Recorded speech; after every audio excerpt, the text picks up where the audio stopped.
পরম করুণাময় ও অসীম দয়ালু আল্লাহর নামে শুরু। নভমণ্ডল ও ভূমণ্ডলে যা কিছু আছে সবই আল্লাহর পবিত্রতা ঘোষণা করে। রাজত্ব তাঁরই এবং প্রশংসা তাঁরই। তিনি সব বিষয়ে সর্বশক্তিমান। তিনি তোমাদেরকে সৃষ্টি করেছেন, অতঃপর তোমাদের মধ্যে কেউ কাফির, কেউ মুমিন। তোমরা যা করো আল্লাহ তা দেখেন।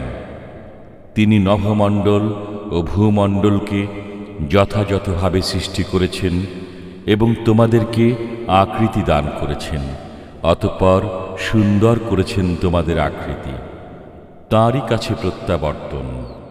নভমণ্ডল ও ভূমণ্ডলে যা কিছু আছে তিনি তা জানেন। তিনি আরও জানেন তোমরা যা গোপনে করো এবং যা প্রকাশ্যে করো। আল্লাহ অন্তরের বিষয়াদি সম্পর্কে সম্যক জ্ঞাত। তোমাদের পূর্বে যারা কাফির ছিল তাদের বৃত্তান্ত কি তোমাদের কাছে পৌঁছেনি? তারা তাদের কর্মের শাস্তি আস্বাদন করেছে এবং তাদের জন্য রয়েছে যন্ত্রণাদায়ক শাস্তি। এটা এ কারণে যে তাদের কাছে তাদের রসুলগণ প্রকাশ্য নিদর্শনাবলী সহ আগমন করলে তারা বলতো, মানুষই কি আমাদেরকে পথ প্রদর্শন করবে? অতঃপর তারা কাফির হয়ে গেল এবং মুখ ফিরিয়ে নিল। এতে আল্লাহর কিছু আসে যায় না। আল্লাহ পরোয়াহীন, প্রশংসিত। কাফিররা দাবি করে যে কখনো পুনরুত্থিত হবে না। বলুন, অবশ্যই হবে। আমার পালনকর্তার কসম, তোমরা নিশ্চয়ই পুনরুত্থিত হবে। অতঃপর তোমাদেরকে অবহিত করা হবে যা তোমরা করতে। এটা আল্লাহর পক্ষে সহজ। অতএব তোমরা আল্লাহ, তার রসূল এবং অবতীর্ণ নূরের প্রতি বিশ্বাস স্থাপন করো। তোমরা যা করো সে বিষয়ে আল্লাহ সম্যক অবগত। সেদিন অর্থাৎ সমাবেশের দিন আল্লাহ তোমাদেরকে একত্রিত করবেন। এদিন হার জিতের দিন। যে ব্যক্তি আল্লাহর প্রতি বিশ্বাস স্থাপন করে এবং সৎ কর্ম সম্পাদন করে, আল্লাহ তার পাপসমূহ মোচন করবেন এবং তাকে জান্নাতে দাখিল করবেন, যার তলদেশে নির্ঝরিণীসমূহ প্রবাহিত হবে। তারা সেখানে চিরকাল বসবাস করবে। এটাই মহা সাফল্য।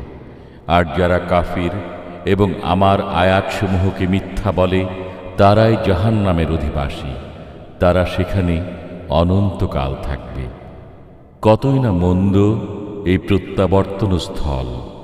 আল্লাহর নির্দেশ ছাড়া কোনো বিপদ আসে না এবং যে আল্লাহর প্রতি বিশ্বাস করে তিনি তার অন্তরকে সৎ পথ প্রদর্শন করেন।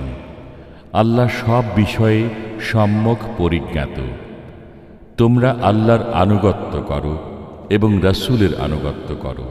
যদি তোমরা মুখ ফিরিয়ে নাও তবে আমার রাসূলের দায়িত্ব কেবল খোলাখুলি পৌঁছিয়ে দেয়া। আল্লাহ, তিনি ছাড়া কোনো মাবুদ নেই। অতএব মুমিনগণ আল্লাহর উপর ভরসা করুক। হে মুমিনগণ, তোমাদের কোনো স্ত্রী ও সন্তান সন্ততি তোমাদের দুশমন। অতএব তাদের ব্যাপারে সতর্ক থাকো। যদি মার্জনা করো, উপেক্ষা করো এবং ক্ষমা করো, তবে আল্লাহ ক্ষমাশীল, করুণাময়। তোমাদের ধন সম্পদ ও সন্তান সন্ততি তো কেবল পরীক্ষা স্বরূপ, আর আল্লাহর কাছে রয়েছে মহা পুরস্কার। অতএব তোমরা যথাসাধ্য আল্লাহকে ভয় করো, শুনো, আনুগত্য করো এবং ব্যয় করো। এটা তোমাদের জন্য কল্যাণকর। যারা মনের কার্পণ্য থেকে মুক্ত তারাই সফল কাম। যদি তোমরা আল্লাহকে উত্তম ঋণ দান করো, তিনি তোমাদের জন্য তা দ্বিগুণ করে দেবেন এবং তোমাদেরকে ক্ষমা করবেন।